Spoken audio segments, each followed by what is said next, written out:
Good evening all of you. आज की class में हम काफ़ी इंपॉर्टेंट क्यूज पे डिस्कशन करने वाले हैं। जैसा कि आप सभी लोग जानते हैं कि आपका एग्ज़ाम, कई सारे एग्ज़ाम आपने फॉर्म डाला होगा जिसमें आप लोग प्रिपरेशन कर रहे होंगे।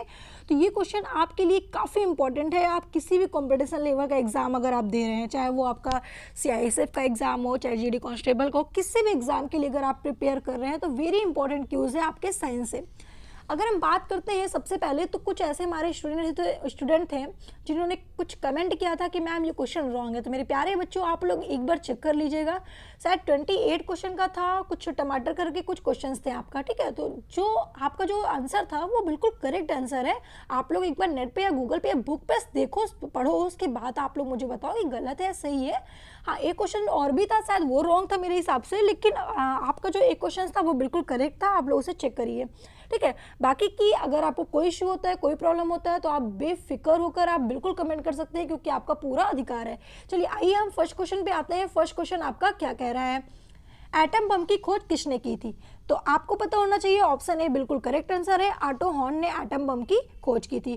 क्वेश्चन नंबर सेकंड, कण द्वारा चले मार्ग की प्रकृति निर्धारित होती है, जिसका सही आंसर है ऑप्शन डी, उपयुक्त किसी से नहीं। क्वेश्चन नंबर थर्ड, निम्न में से कौन सा असंरक्षित बल है? तो अगर आपको बताया जाए असंरक्षित बल की बात हम करें तो आपका सही आंसर है ऑप्शन बी, शांता बल। शांता का बल जो होता है वो असंरक्षित बल के अंतर्गत आता है। क्वेश्चन नंबर फोर्थ, निम्नलिखित में से कौन सा विटामिन कैल्शियम के अवशोषण में मदद करता है? देखिए, सबसे पहले हम विटामिन की अगर हम बात करें तो विटामिन का डिस्कवर्ड फंक नामक एक वैज्ञानिक थे जिन्होंने विटामिन का डिस्कवर्ड किया था। विटामिन दो प्रकार के होते हैं, जल में घुलनशील विटामिन और वसा में घुलनशील विटामिन। अगर हम बात करें कि विटामिन में जल में कितने होते हैं, वसा में कितने होते हैं, तो देखो वहां पर हम बाद में बात करेंगे। यहाँ पर जैसे आपके ऑप्शन में दिया है विटामिन ए, जिसका रासायनिक नाम होता है रेटिनॉल, विटामिन बी जिसका रासायनिक नाम होता है थायमीन, ठीक है। अगर हम डी की बात करें तो डी का आपको कमेंट करना है कि क्या होगा, वो ऑप्शन डी का रासायनिक नाम क्या होने वाला है। तो अगर हम 4 का आंसर बात करें तो ऑप्शन बी है विटामिन डी, ठीक है। चलिए अगर हम बात करते हैं क्वेश्चन नंबर 5 पे, यदि अपशिष्ट पदार्थ पेयजल के स्रोत को दूषित करते हैं तो निम्नलिखित में से कौन सी बीमारियां फैलती हैं? देखिए, अगर हम पेयजल की बात करें, जलों की बात करें, अगर ये दूषित होता है तो आपको कौन सा डिसीज होने की, बीमारियां होने के चांसेस होते हैं? तो आपका सही आंसर है ऑप्शन बी, आपका आज ज्वर। क्वेश्चन नंबर 6, वायुमंडलीय नाइट्रोजन के निर्धारण के लिए जिम्मेदार सिम्बायोटिक बैक्टीरिया किसमें मौजूद हैं? तो आपका सही आंसर है ऑप्शन ए, मटर में। क्वेश्चन नंबर नेक्स्ट, प्रसिद्ध विकासवादी चार्ल्स डार्विन ने अपनी किस पुस्तक में अपने सिद्धांत का प्रस्ताव दिया था? तो आपको बताना है ऑप्शन बी, प्रजाति की उत्पत्ति। क्वेश्चन नंबर 8, हीटर में कॉइल किसका बना होता है? देखिए, अगर हीटर में कॉइल की हम बात करते हैं तो आप सभी को पता है कि जो कॉइल होता है वो आपका नाइक्रोम का बना होता है। क्वेश्चन नंबर 9, निम्नलिखित में से कौन सा सामान्य उपकरण अन्योन प्रेरण के सिद्धांत के आधार पर काम करता है? देखिए, अगर हम अन्योन प्रेरण के सिद्धांत के बारे में बात करें तो आपका सही आंसर है transformer, option D. Question number 10, अम्ल एक पदार्थ है। भाई, अम्ल एक पदार्थ है जो, ठीक है, जो क्या करता है, आपको बताना है कि प्रोटॉन को दान करता है, इलेक्ट्रॉन को स्वीकार करता है, जल में हाइड्रोजन प्लस देता है। तो आपका आंसर जो होगा ऑप्शन डी बिल्कुल करेक्ट होगा। क्वेश्चन नंबर 10 का answer option D. Question number 11, uric अम्ल किस में पाया जाता है? देखिए, यूरिक अम्ल की जब बात की जाए तो आपका सही आंसर लगा देना है स्तनपायी मूत्र, मतलब कि ह्यूमन्स में आपका यूरिक अम्ल पाया जाता है। क्वेश्चन नंबर 12, उदासीन विलयन का पीएच मान क्या होता है? देखिए, एक अम्ल होता है, एक आपका क्षार होता है, एक उदासीन होता है। लेकिन जब उदासीन हो किसी का मात्रा तो आपका उसका पीएच वैल्यू कितना होता है, पावर ऑफ हाइड्रोजन कितना होता है? तो आपको ऑप्शन बताना है 12 का, option C, 7। Question number next, question number 13 का क्वेश्चन है यहाँ पे, एजाती राजेटा, इसको क्या पढ़ेंगे आप लोग, जल्दी से बताइए। एजाती राजेटा इंडिका किसकी वैज्ञानिक नाम है? देखिए, तो बॉटनिकल नेम होते हैं वो थोड़ा सा डिफरेंट होते हैं, ठीक है। तो आपको इसका आंसर बताना है। भाई, आपका आंसर है 13 का, ऑप्शन ए, नीम। तो नीम का आपका बिल्कुल करेक्ट बॉटनिकल नेम है। क्वेश्चन नंबर 14, ऑक्टोपस किस फाइलम के अंतर्गत आता है? देखिए अगर ऑक्टोपस की यहाँ पे बात की जाए कि ऑक्टोपस किस फाइलम में आता है तो आपको आंसर लगा देना है बिना सोचे मोलस्का। मोलस्का के अंतर्गत ऑक्टोपस आता है। क्वेश्चन नंबर 15, डॉल्फिन को किस श्रेणी में वर्गीकृत किया गया है? तो मेरे प्यारे स्टूडेंट सभी को पता है कि 15 का आंसर डी ही होगा। ये स्तनधारी ही होंगे, ममल्स में ही आपके डॉल्फिन फिश आती है। ठीक है, देखिए डॉल्फिन फिश एंड आपकी जो वेल फिश होती है वो स्तनधारी मानी जाती है। ठीक है, इसलिए आप फिश का कैरेक्टर में मतलब फिश की आप श्रेणी में इसको नहीं रख सकते हो। क्वेश्चन नंबर 16, नीलगाय निम्नलिखित में से किस परिवार से संबंधित है? यहाँ पे नीलगाय की बात की गई है तो ऑप्शन डी लगा दो, हिरण। क्वेश्चन नंबर 17, विटामिन B9 को भी कहा जाता है। देखिए विटामिन B9 को क्या कहते हैं हम लोग, आपने वो देखा होगा कि विटामिन B1 होता है, विटामिन B2 होता है, 5 होता है, 12 होता है, 9 होता है। तो विटामिन B9 की बात यहाँ पे की जा रही है तो आपका सही आंसर क्या होगा? Option A, folic acid. Question number 18, निम्नलिखित में से कौन से आंतों में बैक्टीरिया द्वारा संश्लेषित होता है? तो आपको पक्का पता होगा इसका आंसर, कंफर्म है सारे स्टूडेंट को ये आंसर पता होना चाहिए। तो आपका सही आंसर है ऑप्शन डी, विटामिन 12 और विटामिन के, दोनों के द्वारा आंतों के बैक्टीरिया द्वारा संश्लेषित होता है। क्वेश्चन नंबर 19, अगर 19 की हम बात करें तो आपको सल्फर हेक्साफ्लोराइड अणु का आकार होता है। तो भाई आपको बता देना है कि ऑक्टा, आपका इसका जो आंसर होगा वो होगा ऑक्टाहेड्रल। क्वेश्चन नंबर 19 का बी ऑप्शन बिल्कुल करेक्ट है। क्वेश्चन नंबर 20, स्कर्वी, सभी को पता है स्कर्वी कब होता है? जब आपके बॉडी में विटामिन सी की कमी होती है। तो किसके कारण होता है? तो आपका आंसर तो बिल्कुल करेक्ट होने वाला है कि मैम आप बस लगा ही दीजिए विटामिन सी, जिसका रासायनिक नाम, केमिकल नाम होता है एस्कर्बिक। और अगर आपके बॉडी में विटामिन सी की कमी हो जाए तो आपको हो जाता है स्कर्वी। स्कर्वी कैसा डिसीज होता है? आपके मसूड़ों में, मतलब कि दांत में जो मसूड़े होते हैं उसमें आपकी ब्लीडिंग होने लगती है। तो ये कब होता है? जब आपके बॉडी में विटामिन सी की कमी हो जाती है। और उसके लिए आपको क्या खाना है तो आप सभी को पता है, आप हमें कमेंट करके जरूर बताइएगा। क्वेश्चन नंबर 21, झींगा किस फाइलम से संबंधित है? अगर हम झींगा की बात करें तो ऑप्शन ए बिल्कुल करेक्ट आंसर है, आर्थ्रोपोडा से संबंधित है। क्वेश्चन नंबर 22, निम्नलिखित में से कौन सा जीव कोशिका सिद्धांत के अंतर्गत नहीं आता है? देखिए अगर 22 की यहाँ पे बात की जाए तो आप कहोगे मैम बी नंबर बिल्कुल करेक्ट है। एक मिनट, बी नंबर बिल्कुल करेक्ट है, वायरस। अगर हम बात करते हैं कि वायरस क्या होता है तो सबसे पहले आपको बताना है कि वायरस के बारे में अगर मैम बात कर रही है तो वायरस की स्टडी वायरोलॉजी में की जाती है। वायरस का डिस्कवर किसने किया था? तो आपको बताना है कि वायरस का डिस्कवर इवानोवस्की नामक एक वैज्ञानिक थे जिन्होंने इसका डिस्कवर किया था। ठीक है भाई, यहाँ पे सही से चल नहीं रहा है क्या? चलो, इवानोवस्की ने इसका डिस्कवर्ड भी किया था। अब अगर हम बात करते हैं यहाँ पर कि किसकी बात की जा रही है, कोशिका सिद्धांत की, तो देखिए कोशिका सिद्धांत किसने दिया था? सबसे पहला क्वेश्चन यहाँ पे आपका एक ये बन जाता है।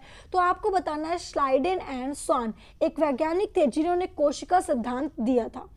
देखिए पहला क्वेश्चन आपने यहाँ पे ये देखा, कोशिका सिद्धांत किसने दिया? स्लाइडेन एंड स्वान ने दिया। कोशिका सिद्धांत के अंतर्गत नहीं आता तो आपको आंसर बताना है वायरस नहीं आता। वायरस की स्टडी किसने की थी? वायरस की स्टडी किसमें की जाती है या कहाँ होती है? तो आपको बताना है वायरोलॉजी में होती है। वायरोलॉजी के अंतर्गत वायरस हम पढ़ते हैं। ठीक है, अगर हम बात करें कि वायरस का खोज किसने किया था तो आपको बताना है इवानोवस्की ने किया था। ठीक है, अब यहाँ से क्वेश्चन आपके बन सकते हैं बैक्टीरिया से। बैक्टीरिया की स्टडी कहाँ की जाती है? तो आपको बताना है बैक्टीरियोलॉजी में की जाती है। ठीक है, अगर बात की जाए यहाँ पर कि आपने एक नाम सुना होगा PPLO। ठीक है, PPLO का नाम सुना होगा। तो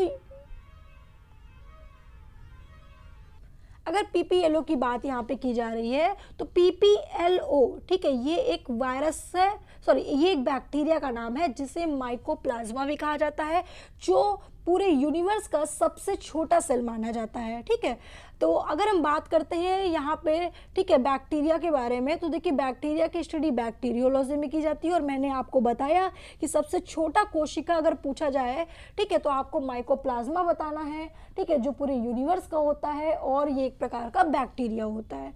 तो आपका इसका जो 22 का जो आंसर होगा ऑप्शन बी वायरस होगा। क्वेश्चन नंबर 23, जर्मन चांदी एक मिश्र धातु जिसमें कौन सी धातु शामिल नहीं होती है।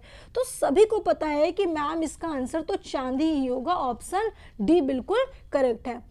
क्वेश्चन नंबर 24, इनमें से कौन सा एक वेक्टर क्वांटिटी नहीं है? तो आपका सही आंसर है ऑप्शन डी आयतन।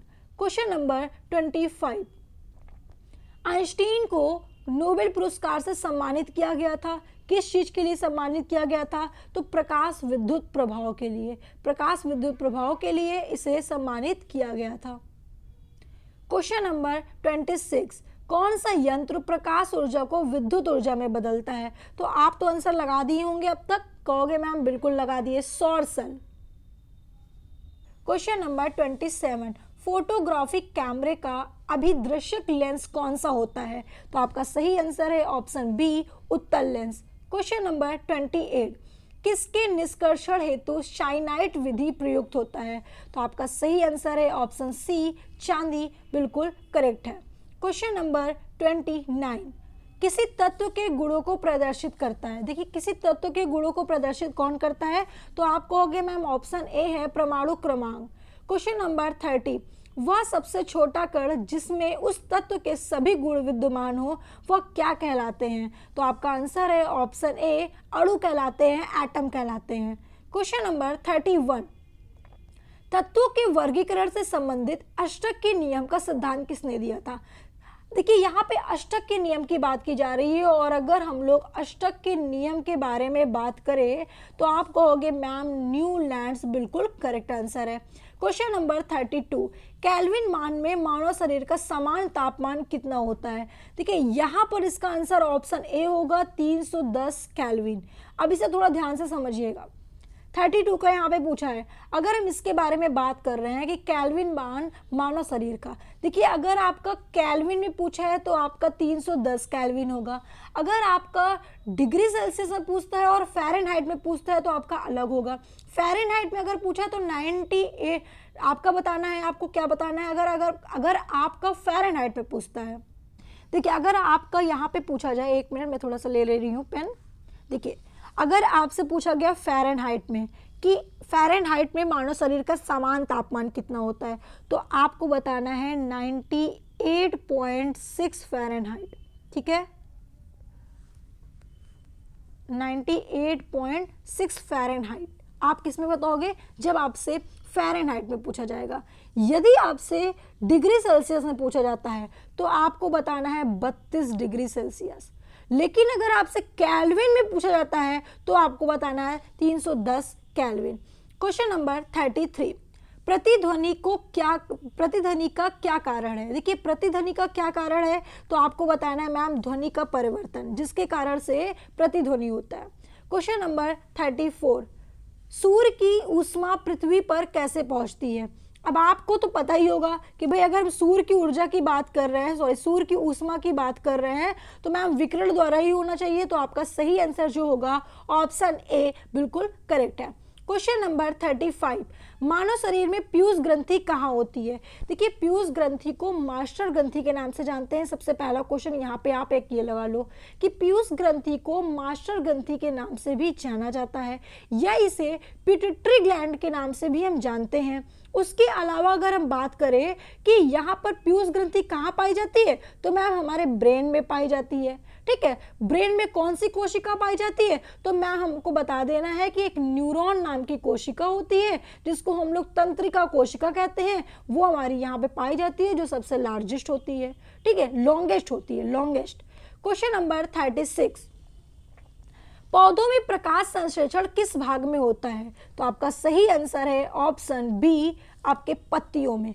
क्वेश्चन नंबर 37, नीला थोथा क्या है? ये आप लोगों ने बहुत ही अच्छे से केमिकल का नाम सुना होगा नीला थोथा का। तो आपका सही आंसर है कॉपर सल्फेट, बिल्कुल करेक्ट है। कॉपर सल्फेट को ही हम लोग नीला थोथा के नाम से भी जानते हैं। क्वेश्चन नंबर हम बात करते हैं थोड़ा सा नेक्स्ट 38 के बारे में अगर हम लोग बात करें, सभी कार्बनिक यौगिक का मूल तत्व क्या कहलाता है? तो आपका सही आंसर है कार्बन। ठीक है, क्वेश्चन नंबर नेक्स्ट 39, सिरके में कौन सा एसिड पाया जाता है? अगर हम लोग सिरके की बात करें तो यहाँ पे आंसर आपको लगा देना है एसिटिक एसिड। एसिटिक एसिड में सिरका पाया जाता है। ठीक है, आपके सिरके में कौन सा एसिड होता है? तो आपको बताना है भाई एसिटिक एसिड होता है। आपको साइट्रिक नहीं बता देना है कि मैम ये भी खट्टा होता है, ठीक है, नहीं, आपका एसिटिक होता है, साइट्रिक नहीं। ठीक है, क्वेश्चन नंबर 40, यदि एक गेंद को ऊपर फेंका जाता है तो निम्न में से क्या नहीं बदला जाता? अब देखिए ध्यान से क्वेश्चन को सुनिएगा। क्वेश्चन है आपका, यदि एक गेंद को ऊपर फेंका जाए तो निम्न में से क्या नहीं बदलता? गुरुत्वाकर्षण के कारण त्वरण, गति या स्थितिज ऊर्जा या फिर दूरी? तो आपको बताना है कि गुरुत्वाकर्षण के कारण आपका त्वरण जो होता है वो नहीं बदलता। क्वेश्चन नंबर 41, ध्वनि की तीव्रता का एसआई मात्रक क्या होता है? एसआई मात्रक के बारे में बात करें, ठीक है, तो आपका सही आंसर है ऑप्शन ए, वाट प्रति वर्ग मीटर। ठीक है, तो आपका बिल्कुल करेक्ट आंसर है वाट प्रति वर्ग मीटर। अगर इसके बारे में थोड़ा सा और भी जानकारी लें हम, देखिए अगर हम बात करते हैं सीजीएस के बारे में, देखिए यहाँ पे जो मापन होता है एक सीजीएस पद्धति होता है, एक एसआई पद्धति होता है ना। तो इस ज़्यादातर जो क्वेश्चन पूछे जाते हैं वो एसआई से पूछे जाते हैं, लेकिन कुछ ऐसे भी होते हैं जो सीजीएस से भी पूछे जा सकते हैं। जैसे आपका पूछ सकता है फोर्स, मतलब कि बल। अगर बल का पूछा जाए, फोर्स का पूछा जाता है, तो आप कहोगे मैम इसका जो होता है इकाई एसआई पद्धति में न्यूटन होता है, लेकिन सीजीएस में अगर आपसे पूछा जाए तो आपको बताना है डायन होता है। क्वेश्चन नंबर 42, हमारे शरीर में कौन सी कोशिका विकार वर्धकता के लिए जिम्मेदार होती है? ये बहुत ही अच्छा और बहुत ही थोड़ा सा डिफिकल्ट क्वेश्चन हम बोल सकते हैं कि ऐसी कौन सी कोशिका है जो आपके वर्धनता के लिए जिम्मेदार होती है। ठीक है, तो आपका आंसर क्या होगा 42 का? ज़्यादातर स्टूडेंट इसमें कंफ्यूज होंगे, इसका आंसर क्या बताना है, तो मैं आपको बता दूं संकु कोशिका जो आपकी होती है वो इसके लिए जिम्मेदार होती है। क्वेश्चन नंबर हम नेक्स्ट बात करें, उससे पहले अगर हम बात कर रहे हैं तो यहाँ पर वाइट ब्लड सेल्स दिया है, जिसका WBC दिया है, जिसका full form white blood cells होगा। अगर इसके बारे में बात की जाए तो ये ऐसी कोशिकाएं होती हैं जिसको हम लोग लिम्फोसाइट के नाम से भी जानते हैं, और ये आपके बॉडी का एक बोले तो आपका रक्षक कवच होता है। ठीक है, अगर आपके बॉडी में WBC की कमी हो जाती है तो ये समझ लो कि आपके बॉडी में इतने सारे डिसीज आ सकते हैं जिसकी कोई भी हद नहीं है। ठीक है, क्योंकि ये क्या करता है, रोगों से लड़ने की क्षमता प्रदान करता है। ठीक है, क्वेश्चन नंबर 43 पे आते हैं हम लोग। 43 का कह रहा है कि कौन सा अंतःस्रावी ग्रंथि छाती गुहा में पाई जाती है? यहाँ पे ग्रंथि की बात की गई है, तो आपका सही आंसर है ऑप्शन बी, थाइमस ग्रंथि। थाइमस ग्रंथि जो आपकी होती है वो आपके छाती गुहा में प्रेजेंट होती है। ठीक है, क्वेश्चन नंबर हम लोग बात करते हैं 44, कार बैटरी में किस इलेक्ट्रोलाइट पदार्थ का उपयोग किया जाता है? यहाँ पर कार बैटरी की बात की जा रही है, तो आपका आंसर है option number B, sulphuric acid. Question number 45, शुष्क कोशिका में कौन सी ऊर्जा पाई जाती है? शुष्क कोशिका में कौन सी ऊर्जा पाई जाती है भाई? तो आपको आंसर लगा देना है 45 का ऑप्शन सी, रासायनिक ऊर्जा प्रेजेंट होती है। क्वेश्चन नंबर 46, अक्सर मूत्रालयों में पास आने वाली एक तीखी गंध किसके कारण आती है? अब देखिए क्वेश्चन को समझिएगा। क्वेश्चन यहाँ पे कह रहा है कि अक्सर क्या होता है कि जब आप वॉशरूम वगैरह जाते हो तो वहाँ पर एक अजीब सी गंध होती है, स्मेल होती है, तो वो किसके कारण होती है? उसमें क्या प्रेजेंट होता है जिसकी वजह से ऐसी स्मेल आती है? तो आपको बताना है कि अमोनिया। क्वेश्चन नंबर नेक्स्ट, जिसका सूत्र यहाँ पे होता है, जान लो ये भी, NH3। ठीक है, अगर अमोनियम की बात यहाँ पे कर रहा है तो आप आंसर लगा देना NH4। क्वेश्चन नंबर 47, जब प्रकाश तरंगे हवा से ग्लास तक जाती है तो किसमें प्रभाव आता है? तो आपका सही आंसर है तरंग दैर्ध्य और वेग के अंतर्गत आपको कुछ इफेक्ट पड़ता है, कुछ प्रभाव आता है। क्वेश्चन नंबर 48, फाइबर आहार में शामिल है। ठीक है, फाइबर आहार में शामिल है भाई, तो आपको पता होना चाहिए ग्लाइकोजन, बिल्कुल करेक्ट आंसर है। क्वेश्चन नंबर 49, इनमें से कौन सा पाचन अंग में अम्ल उपस्थित होते हैं? अगर हम पाचन अंग की बात की जाए तो आपका सही आंसर है अमाशय, बिल्कुल करेक्ट आंसर है। ठीक है, क्वेश्चन नंबर हम लास्ट बात करने वाले हैं, और आपने अभी तक चैनल को सब्सक्राइब नहीं किया तो जल्दी से चैनल को सब्सक्राइब कर दो, क्योंकि ये जो आपके क्वेश्चंस हैं काफ़ी इंपॉर्टेंट है। और हम आपके लिए नेक्स्ट संडे बहुत ही बड़ा बम्फर आपका कुछ ऑफर लाने वाले हैं, कुछ बहुत ही अच्छा आपको बताने वाले हैं। तो आप लोग वेट करिए, कंटिन्यू क्लासेस में लगे रहिए। अगर आप कंटिन्यू नहीं लगे रहते और चैनल को सब्सक्राइब करके नहीं रखते हैं तो वो आपको मिलने वाला नहीं है, बिल्कुल नहीं मिलने वाला। इसलिए आपको वेट करना है। नेक्स्ट संडे आपके लिए बहुत ही अच्छा महा मैराथन की क्लास चलेगी, जिसमें हम आपको 200 क्वेश्चंस बताएंगे। मतलब कि 200 आप समझ रहे हो, आपको पूरे क्लासेस का जो आपका निचोड़ होगा उसमें बताया जाएगा। तो इस वीडियो को जरूर आप देखिएगा। अगर आपने उसको सॉल्व कर लिया तो ये समझ लो कि काफ़ी इंपॉर्टेंट, काफ़ी गजब के क्वेश्चंस वो होंगे। आपके क्वेश्चन साइंस के लगभग आपको मिल जाएंगे अगर ऐसे ही आप 4 से 5 महामैराथन की क्लास ले ली तो। आइए लास्ट क्वेश्चन पे बात करते हैं कि प्रकाश का वेग है। तो सभी लोग इसका आंसर मुझे कमेंट करके जरूर बताइएगा कि इसका सही आंसर क्या होने वाला है। तो आज के लिए हम लोग अपनी क्लास को यहीं पे समाप्त करते हैं। अगर आपको रियली वो महामैराथन क्लास के लिए बने रहना है और जुड़े रहना है हमसे, तो चैनल को सब्सक्राइब करो और इस वीडियो में कमेंट करके मुझे बताओ कि कितने स्टूडेंट उस क्वेश्चन का वेट कर रहे हैं जिसमें हम लोगों का महामैराथन क्लास 200 क्यूज का चलने वाला है। आज के लिए हम यहीं पे अपनी क्लास को समाप्त करते हैं। Okay, thank you.